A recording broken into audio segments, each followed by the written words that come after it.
안녕하세요. 법무법인 일로의 정구승 변호사입니다. 반갑습니다. 지난해 한 온라인 커뮤니티에 미성년자를 대상으로 한 성범죄가 또 발생했습니다. 피해자는 심적으로 의지할 곳이 필요해 해당 갤러리에서 소통을 해왔던 것인데요. 이를 악용한 남성들이 피해자를 자신의 집으로 유인했고, 피해자가 약물을 탄 술을 마시고 정신을 잃은 사이 성폭행한 사건입니다. 이후 해당 사건에 대한 엄중한 처벌이 내려질 것으로 보여지며 관련 범죄도 줄지 않을까 조심스럽게 기대해봤습니다. 그런데 안타깝게도 최근 또다시 해당 갤러리에서 미성년자를 대상으로 한 성폭행 사건이 발생해 피해 여학생의 고소장이 접수된 상태라고 합니다. 이에 해당 피해자는 피해자와의 합의하에 성관계를 했다고 주장하고 있다고 합니다.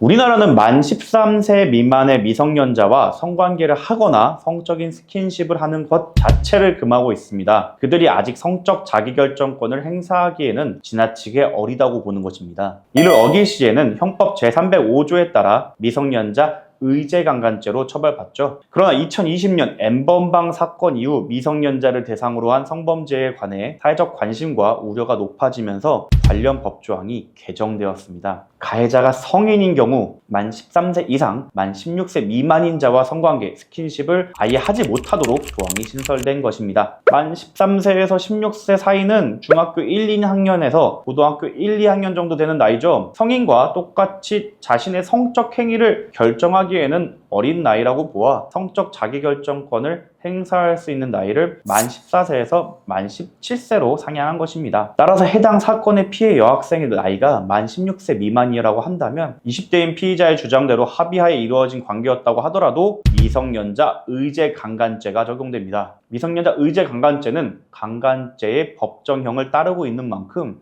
유죄가 인정되면 최소 3년 이상의 유기징역에 처하게 됩니다.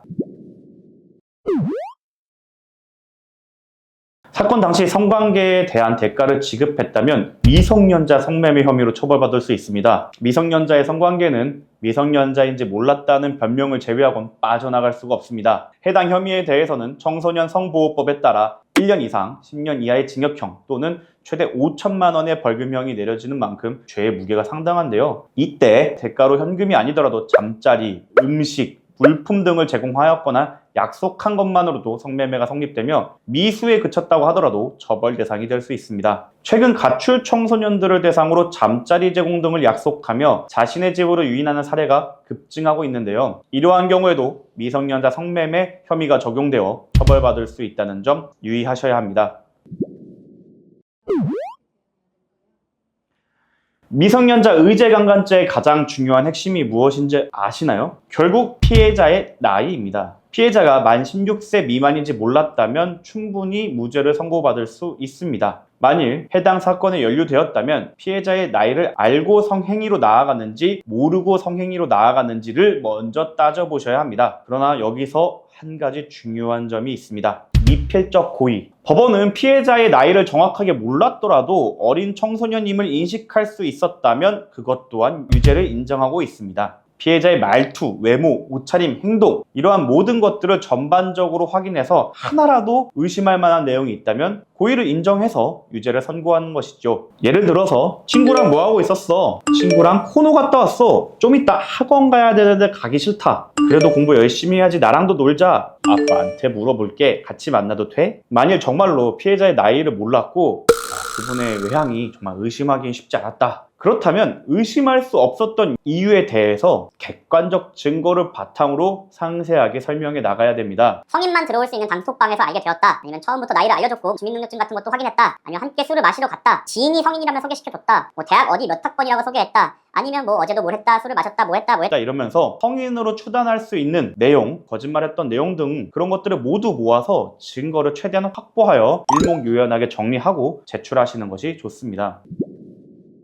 그런데 증거 속에서도 본인에게 유리한 자료가 있고 불리한 자료가 있을 텐데요. 이거를 그냥 한꺼번에 제출하게 되면 오히려 자백하는 경우가 될 수도 있고 상황이 불리하게 흘러갈 수도 있습니다. 따라서 무죄를 받고 싶다, 너무 억울하다, 진짜 몰랐다 라는 생각이 드시면 혼자서 대응하지 마시고 관련 사건을 잘 아는 전문가의 조력을 받아서 진행하시는 것이 좋습니다. 하지만 혐의가 명백하다면 경찰 단계에서부터 선처를 받을 수 있는 다양한 양형 요소들을 준비해 가셔야 됩니다. 미성년자 의제강간죄는 벌금형 규정이 없습니다. 그렇기에 모든 행복 회로로 돌려도 가장 좋은 결과는 징역형의 집행유예 정도일 것입니다. 그렇다면 집행유예를 받을 수 있는 양형 요소에는 무엇이 있을까요? 대표적으로는 피해자와의 합의를 떠오르실 텐데요. 또한 합의 진행을 본인이 직접 부모님과 또는 그 피해자와 연락을 주고받는 것은 금물입니다. 합의를 계속하자고 연락하는 것 자체로 2차 가해나 스토킹이 될 수도 있고, 이미 마음의 상처를 많이 입은 가족 입장에서는 굉장히 불쾌하실 수 있습니다. 되도록이면 가족이 아닌 제3자의 도움을 받아서 진행하는 것이 좋겠죠. 저 같은 전문가를 통해서 말이죠.